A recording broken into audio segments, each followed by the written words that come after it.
Your first video is not going to get views. Period. It's not. Your first 10 are not going to get views. I can very confidently say that. So stop sitting there and thinking for months and months on end and just get to work and start uploading. There's literally no such thing as a perfect video.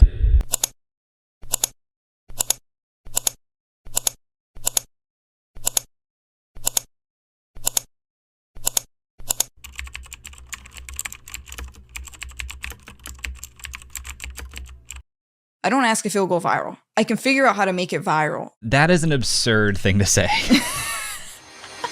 That's Jenny Hoyos. And basically what I did was I somehow found these other like 4 lunatics. 3 of us were college dropouts. 1 was a high school dropout. And 1, I don't know, he just like quit his job. We all were super small YouTubers. And we basically talked every day for 1,000 days in a row and did nothing but just like hyper study like what makes a good video, what makes a good thumbnail, what's good pacing, like how to go viral. We would just get on Skype every morning, and like some days like I'd get on Skype at 7 a.m. and I'd be in the call until like 10 p.m. and then I'd go to bed, I'd wake up and I'd do it again. We'd do things like take 1,000 thumbnails and see if like there's a correlation to the brightness of the thumbnail to how many views it got. I have analyzed thousands of shorts. I've analyzed all of MrBeast shorts, all of Ryan Trahan's shorts, and what I found was I think you can make a video about anything. It's just adding how to create the perfect short. Every second counts on a short. Like every single second. Whatever you say you're gonna do, you end it right after you do it. The differences in short form content platforms. Short form content is not the same across platforms.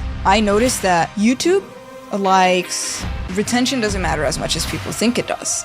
I was offered $5,000 for a video, but this was when I was like 19. I was like, double it, and I'll walk outside and I'll give it to a homeless person. And they're like, no, you won't. And I was like, double it. And I was like pacing around my neighborhood for 3 hours, convincing this guy, like on the phone, just double the money. I promise the video will go viral, and I'll give it to a homeless person. I was like, $10,000 just looks better in a title. It'll get more views. I promise your app will do better. A lot of times, people, oh boy, it's like they think their videos are better than they are, honestly. And tell them, Jimmy, tell them. I mean, they do that, and they have horrible friend groups because you really are like the type of YouTubers you hang around. It's getting people with the right YouTuber friend group that aren't pussies and will actually tell them when their content's bad and like actually roast it and help them get better in a nice, positive way. Imagine a world where it's just you working solo and you work 12 hours a day every day for like a year. And you're just grinding, you make a mistake, you learn from it, you grind, you make a mistake, you learn from it, and you do that for like a year. And then imagine a different world where you have 4 friends who are also equally grinding in something similar. Friend number 1 makes a mistake on Friday, he teaches the other 4 people. Friend number 2 makes a mistake the next week, teaches everyone. And then like you're all learning from each other's mistakes. You're all constantly studying 24/7 and downloading each other. Like after a year, you're like 2 years ahead of the guy who was just solo. Do you frequently go that far out of your way to capture the thumbnail? Yeah, I mean, of course, everyone should. If people don't click, they don't watch. So you want to give them something to click. Something a lot of people forget is like unsuggested on phones, thumbnails are really fucking small. So like people are editing thumbnails full blown on their computer. And when you shrink it down, you can't see. We try to all around be above the rest. Anyone can clickbait, but do you actually like deliver on it? We say we put 100 million Orbeez in the backyard, we put 100 million Orbeez in the backyard. Your title and thumbnail set expectations. Like what you're saying is like, I like bananas. And what you need is bananas are the best goddamn food on the planet. Like that's the type of opinion you need. Like you need something like how to get 100 million views on YouTube, or not even that, that's not strong enough. You need something that makes people go, what the fuck? What the fuck did he say in that video? What the fuck?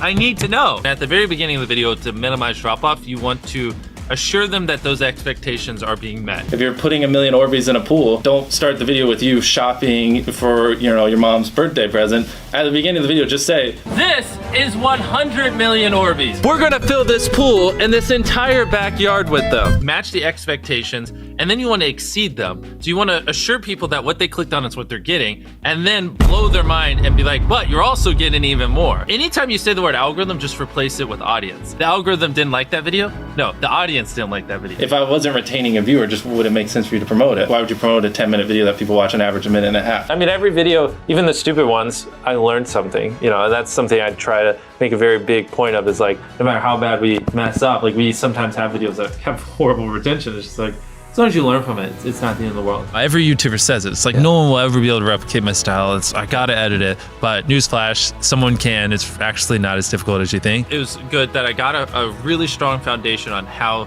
YouTube works and how the style of videos I wanted and everything before I scaled up the team, if that makes any sense. I just want to make sure that's clear, because I've seen people try to build the team without foundation and knowing how to do well. I know that if we film this video, it will do well, just because I've spent a decade of my life hyper obsessing over YouTube and I have a good pulse on it. But if you didn't have that, then you wouldn't know. Like, you wouldn't be able to spend $4 million on a Squid Game, because you might lose $2 million and then you can't pay your people. But of course, yeah, if I didn't have these people, I couldn't do half the stuff I do. For the last like 8 or 9 years, like every dollar I've made, I just spent it the next month on content. And I just did that every single month, and it just kept getting bigger and bigger, and here we are. Since I was 13, there probably hasn't been a single hour that's gone by that I've been awake where I haven't thought about YouTube. Like, I'm just focused on making the best videos possible, period. I don't care about making money. I don't care about time. I don't care about anything. I just want to make the best videos on the planet. Literally all the algorithm does is reflect what the people want to a T.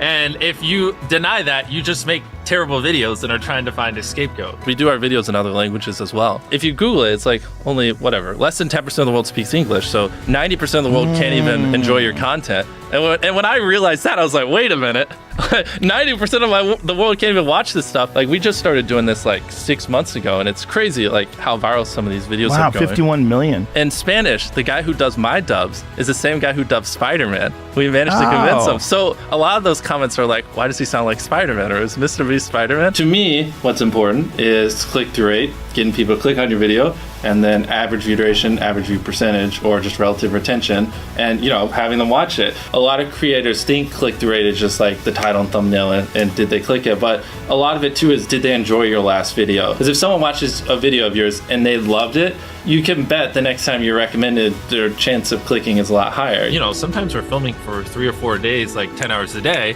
30, 40 hours of filming plus months of setup, whereas most creators probably film for a couple hours and set up for a day. outside of just filming, we brainstorm video ideas, relentlessly, hours every day. By always doing all those things, it just distinctively sets it so far apart that it's basically, in my head, it's like, why would you not watch it? Viewers aren't stupid. They can tell when you half ASS, I don't know if I'm allowed to curse, a video, or if you really put in effort. And if they can tell you're putting in a lot of effort, they're gonna be more likely to click on future videos. And that snowballs. And because once you build that trust, they get to a point where it doesn't matter what you upload. They just know it's high effort and they just know it's great. And they're just conditioned just to watch because you have a good track record. And so with filming, it's just trying to make sure we're doing everything we can, no matter how expensive it is, no matter how much time it takes, to make the best video possible. A lot of people, if they gave away 100 grand, they would make a huge deal about it. But sometimes we're just like, yeah, here's 100 grand. Thanks for watching, bye. Doing it that way makes it more fun and just more interesting. So I like to keep a little bit of it mysterious because I think that's what people enjoy. A lot of people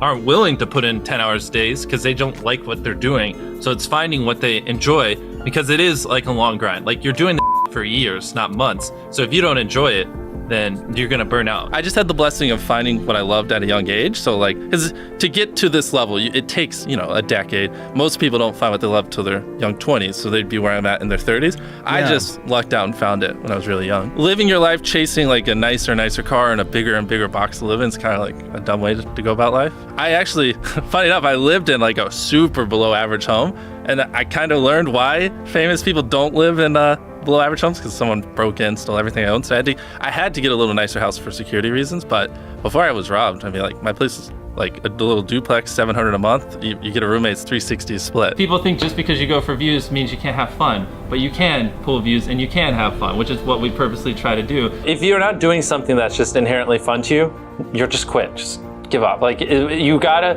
at least semi-enjoy what you're doing, or you're gonna quit long before it gets to the point where it brings in money or whatever else could be driving you. So find what you love, and then I would just hyper obsess. Make sure no one doing what you're doing is doing it better. Make sure the videos are as good as possible. You can be motivated by more than one thing. I'm motivated because I want to support my mom and my family. I'm motivated because I want to employ my friends and help them. I'm motivated because I want to help other people. I'm motivated because I want to be a YouTuber. I feel like that's another misconception. You can have lots of things that drive you. Absolutely. Yeah. Absolutely. So there's just tons of stuff that drive me. And everything drives me to wanting to be a YouTuber, so I kind of obsess over it. For the people that are willing to be coachable, I would say just education. There is a lot of misinformation out there that people live and breathe by, the weirdest stuff. I gotta upload at midnight on Wednesdays or my videos don't do well. It's just dumb stuff like that just, they don't realize how badly they're handicapping themselves. Some minor tips I could give is if somehow you could have a payoff at the end, then more people are gonna watch to the end just to see what happened. Whichever one of these 456 people survives the longest wins 456 grand. Cut out all dull moments, try not to over-explain things. If a camera just sits on me and I'm just talking for 20 seconds, it doesn't hold retention as well as, you know, maybe me talking and other footage popping up. It's much easier to get 5 million views on one video than 50,000 views on 100 videos. It takes way less effort to get 5 million views on one video. Back then, which I think small YouTubers should do, is I would reply to every single comment. And so I think a few people caught on that I would always reply. And so some people would just be like, I wonder how long it'll take for him to reply. So that was a lot of my comments when I was smaller, but at least it kept him coming back.